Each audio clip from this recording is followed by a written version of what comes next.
మన పార్టిసిపెంట్స్ ఇద్దరు రెడీగా ఉన్నారు. మళ్ళీ పరిచయం చేసుకుందామా? నమస్తే అండి. నమస్తే అండి. నమస్తే. నమస్తే. మీ పేరు? వెంకట పద్మజ. ఓకే, ఎక్కడి నుంచి వచ్చారండి? దిల్సుఖ్ నగర్, సైదాబాద్ కాలనీ. ఓకే, మీరు ఏ వంట చేయబోతున్నారు ఈరోజు? తెలగపిండి, తోటకూర, వేపుడు. తెలగపిండి, తోటకూర, వేపుడు. ఓకే అండి. మీ పేరండి? పావని అండి. మీరు ఎక్కడి నుంచి వచ్చారు? దిల్సుఖ్ నగర్ నుంచి. మీరే వంట చేయబోతున్నారు ఈరోజు? మునగాకు పచ్చడి. మునగాకు పచ్చడి. ఓకే అండి, ఈరోజు మీ ఇద్దరిలో ఫస్ట్ ఎవరు వంట చేయబోతున్నారు? తను చేస్తాను. మీరు చేస్తున్నారా? నేను చేస్తాను. ఓకే, తోటకూర, తెలగపిండి, వేపుడు. ఓకే ఓకే అండి, మన వెంకట పద్మజ గారు తోటకూర, తెలగపిండి, వేపుడు చేయడానికి రెడీ అయిపోయారు. దానికి కావాల్సిన పదార్థాలు ఏంటో చూసేద్దామా? తోటకూర, తెలగపిండి, వేపుడు కావాల్సిన పదార్థాలు: తరిగిన తోటకూర 2 కప్పులు, తెలగపిండి 2 టేబుల్ స్పూన్లు, తరిగిన ఉల్లిపాయ 1, నానబెట్టిన శనగపప్పు 2 టేబుల్ స్పూన్లు, వెల్లుల్లి రెబ్బలు 4, ఎండుమిరపకాయలు 2, పచ్చిమిరపకాయలు 2, పోపు దినుసులు 1 టీ స్పూన్, ఉప్పు తగినంత, పసుపు చిటికెడు, కొత్తిమీర కొద్దిగా, కరివేపాకు 2 రెమ్మలు, నూనె 2 టేబుల్ స్పూన్లు. ఓకే అండి, కావాల్సిన పదార్థాలు చూసేసాం కదా. పద్మజ గారు, వంట స్టార్ట్ చేద్దామా? స్టార్ట్ చేద్దాం. ముందుగా కొద్దిగా ఆయిల్ తీసుకోవాలి.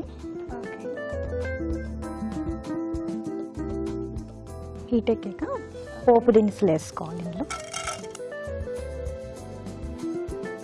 కొంచెం ఎక్కువ వేస్తాం. ఎక్కువే వేయాలి, ఎందుకంటే తోటకూర కొంచెం టేస్ట్ ఉండదు. ఓకే, అందుకని తాలింపుతో కొంచెం కవర్ చేసుకోవచ్చు. మీరు ఈ వంటలన్నీ రెగ్యులర్ గా చేస్తారా? ఇది ఎప్పుడైనా ట్రై చేస్తారా ఇంట్లో? ఇదే ఫస్ట్ టైం చేస్తున్నారా? లేదు, ఇంట్లో చేస్తూ ఉంటాను. అవునండి, హెల్త్ మంచిదని. ఆకుకూర హెల్త్ మంచిది. తెలగపిండి కూడా బోన్స్ కి మంచిది. ఓకే, మీరు అంటే హోమ్ మేకరా, ఏదైనా జాబ్ చేస్తున్నారా? Music teacher. Music teacher. Wow. అంటే మా కోసం ఏదైనా పాట పాడతారా? ఇప్పుడు పాడతాను, డెఫినెట్ గా. పోపు చిట్పట్లాడుతుంది. పచ్చిమిర్చి వేయాలి ఇందులో. ఓకే, ఎండుమిర్చి కూడా. ఆనియన్స్ వేయాలి. ఓకే, ఎక్కువ వేసుకోవాలి ఆనియన్స్ కూడా. శనగపప్పు నానబెట్టాను. ఓకే, శనగపప్పు కూడా వేయాలి. ఇంకా ఇందులో వెల్లుల్లిపాయలు వేయాలండి. ఎక్కువ, అంటే ఒక 5-6 దాకా వేసుకోవాలి. ఇంకా మీకు ఎంతమంది పిల్లలు? 2 అమ్మాయిలండి. 2 పాపలు. ఏం చదువుకుంటున్నారు? పెద్ద పాప పాలిటెక్నిక్ ఫైనల్ ఇయర్ ఇప్పుడు. ఓకే, టీకేఆర్ కాలేజ్లో చదువుతుంది. చిన్న పాప 10th. ఓకే. సో ఇంట్లో కూడా మీరు వంట చేస్తూ పాటలు పాడుకుంటూ ఉంటాను. మేడం గారు అంటే శోభరాజ్ మేడం దగ్గరికి వస్తూ ఉంటాను. మేడం గారు స్టూడెంట్ని. ఓకే, అన్నమయ్యపురంలో ఉంటారు మేడం. అక్కడ క్లాసెస్కి వెళ్ళి వస్తూ ఉంటాను మధ్య మధ్యలో. అవునా? Okay okay. తర్వాత ఈ తోటకూర కూడా వేసి ఓకే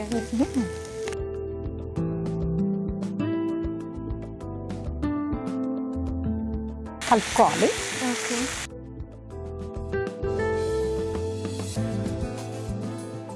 మళ్ళీ కొంచెం ఆయిల్ వేసుకోవచ్చు. ఓకే, సరిపోకపోతే మళ్ళీ కొంచెం యాడ్ చేసుకోవచ్చు. అంటే మీరిద్దరు ఏదైనా మీ ఇద్దరు రిలేటివ్సా? స్టూడెంట్ గారు సంగీతం మేడం దగ్గర మీరు స్టూడెంట్. సాల్ట్ తగినంత వేసుకోవాలి. Okay,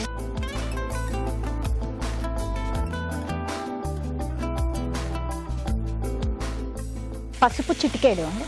okay okay. వాటర్ కావాలి? కొంచెం వాటర్ యాడ్ చేయాలండి.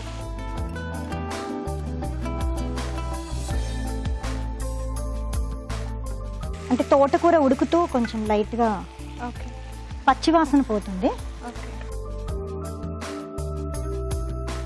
ఓకే అండి, దీని మీద మూత పెట్టేద్దాము. కొంచెం మగ్గుతూ ఉంటుంది. మీరు నా కోసం ఒక మంచి పాట పాడేసేయండి. ఓకే, పాడండి. అప్పని వర ప్రసాది అన్నమయ్యా, అప్పని వర ప్రసాది అన్నమయ్యా, అప్పసము మాకే కలడన్నమయ్యా, అప్పని వర ప్రసాది అన్నమయ్యా, అప్పసము మాకే కలడన్నమయ్యా, అప్పని వర ప్రసాది అన్నమయ్యా,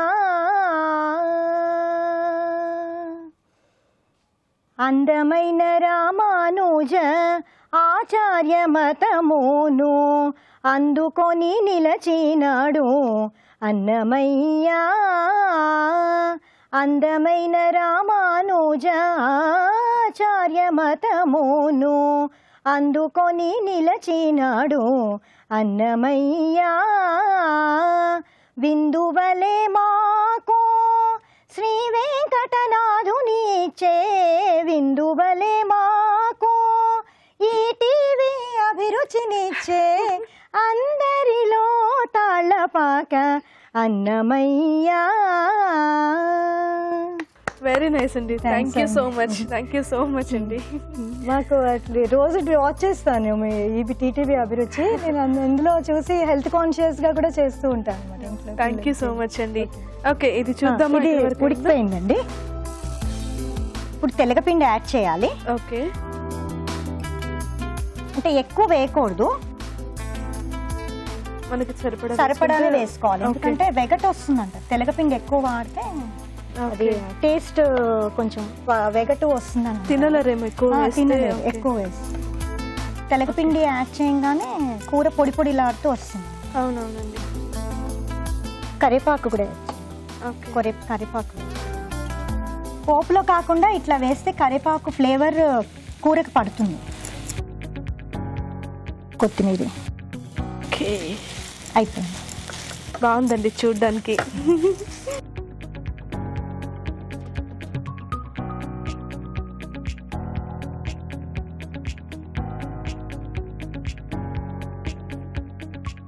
ఓకే పద్మజ గారు, చూసారు కదండి తోటకూర తెలగపిండి వేపుడు. చూడ్డానికి చాలా కలర్ఫుల్ గా ఉంది, స్మెల్ కూడా చాలా బాగా వస్తుంది. ఎప్పుడెప్పుడు తిందామా అని వెయిట్ చేస్తున్నా నేనైతే. ఓకే, దీన్ని టేస్ట్ చేయబోయే ముందు దీని తయారీ విధానం ఇంకోసారి చూద్దాం. తోటకూర తెలగపిండి వేపుడు తయారు చేసే విధానం. పాన్ లో నూనె వేసి ఎండుమిర్చి, పోపు దినుసులు, తరిగిన పచ్చిమిర్చి, ఉల్లిపాయ ముక్కలు వేసి వేయించాలి. దీనిలో నానబెట్టిన శనగపప్పు, వెల్లుల్లి రెబ్బలు వేసి వేగనివ్వాలి. తర్వాత తోటకూర, ఉప్పు, పసుపు వేసి కొద్దిగా నీళ్లు పోసి మగ్గనివ్వాలి. ఆపై తెలగపిండి, కరివేపాకు వేసి బాగా కలపాలి. కొత్తిమీరతో గార్నిష్ చేసుకుంటే తోటకూర తెలగపిండి వేపుడు రెడీ.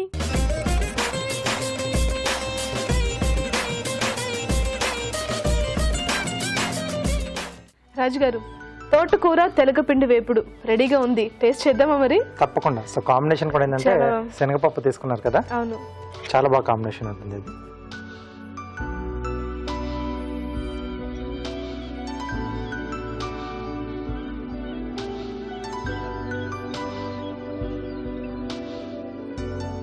చాలా బాగుందండి.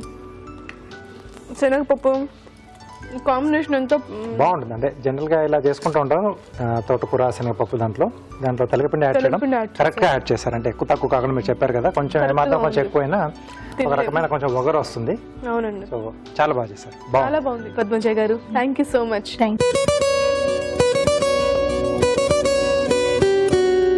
ఇప్పుడు మీకోసం మొదటి చిట్కా.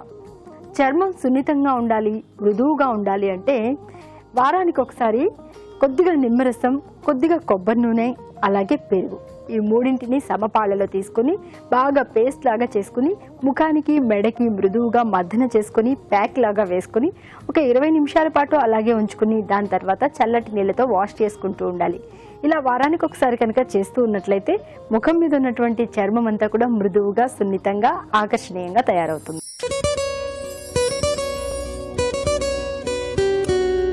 ఇప్పుడు మీకోసం మరో చిట్కా. మెరిసే జుట్టు మీ సొంతం అవ్వాలంటే ఈ చిట్కా ఫాలో అవ్వండి.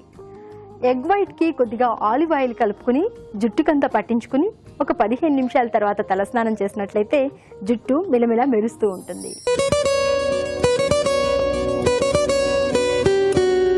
ఇప్పుడు మీకోసం మరో చిట్కా. ఒకప్పుడైతే ఇత్తడి పాత్రల్ని విరివిగా వాడేవాళ్ళు, కానీ ఈ మధ్య కాలంలో ప్లాస్టిక్లని, గాజు ఐటమ్స్ అని ఎక్కువగా వాడుతున్నాం. మళ్ళీ ఇప్పుడు ఇత్తడివే ఎక్కువ వాడడానికి ఇష్టపడుతున్నారు. మరి ఇత్తడి పాత్రలు శుభ్రపరచుకోవడం ఎలా? కాస్త మురికి పట్టినట్లుగా మరకలుగా ఉంటాయి కదా అనుకుంటే ఈ చిట్కా ఫాలో అవ్వండి. మందారాకులు, ఉప్పు కలుపుకుని ఇత్తడి పాత్రలను కనుక తోముకున్నట్లయితే ఈ మరకలన్నీ కూడా పోయి శుభ్రంగా కొత్త వాటిలాగా తలతలా మెరుస్తూ ఉంటాయి.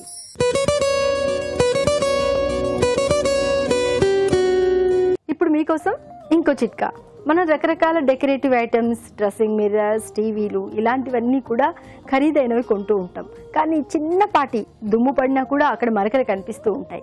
మరి వీటిని ఎలా శుభ్రం చేయాలి అంటే ఒక కాటన్ బట్టలో కొద్దిగా వెనిగర్ వేసుకుని తడి చేసుకుని టీవీ స్క్రీన్ కానీ, డ్రెస్సింగ్ మిర్రర్ కానీ, ఇంకా అద్దాలు కానీ ఏవైనా కనుక తుడుచుకున్నట్లయితే ఆ మరకలు, డస్ట్ అంతా కూడా శుభ్రంగా పోతుంది.